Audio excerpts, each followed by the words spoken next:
ई booth खणी कुकुड़ मच्छी ख़रीद करण पियो वञा। तव्हांखे ॾेखारींदुसि कुकुड़ मच्छी। मूंसां गॾु रहिजो। टैक्सी में वेठो आहियां, दादू जो जमाली भी मूंखे मिलियो आहे। सलाम दुआ थियसि, ॾाढो भलो माण्हू आहे, अल्लाह हिन खे हयाती ॾे, अल्लाह आबाद करे।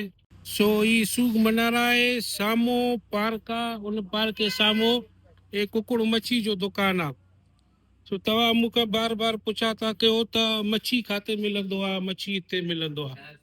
कुकुड़ भी मिलंदो आहे, गोश्त भी मिलंदो आहे, मच्छी भी मिलंदो आहे। मच्छी आहे पार्क जे आम्हूं साम्हूं। ए फिरज में ईंदो न, ऐं कुल जा सिम में फिरज में ॻाढ़ा कुरड़ा पिया अथव। सो जंहिंखे बि खपणो आहे, खाइणो आहे, अचे। हे ॻाढ़ा कुरड़ा, सावा कुरड़ा। हाणे हिन खे वज़न कयूं था, ॾिसूं केतिरो थींदो, घणा किला बीहंदो। हे साईं कितना किलो है?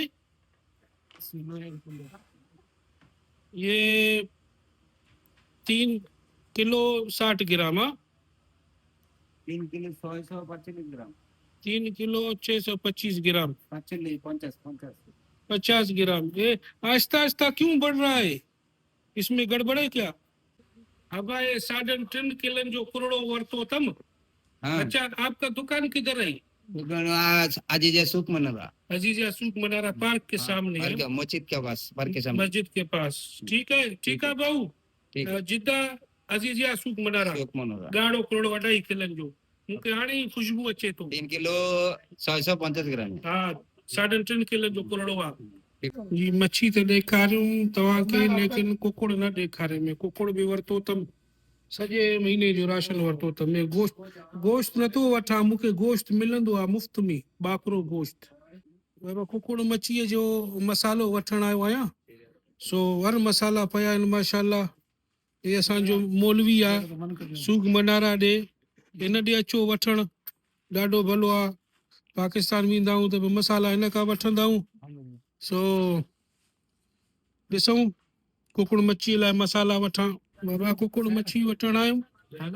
मुंहिंजो हथ बि ख़ाली हो, सोचुमि त का वॉच वठां।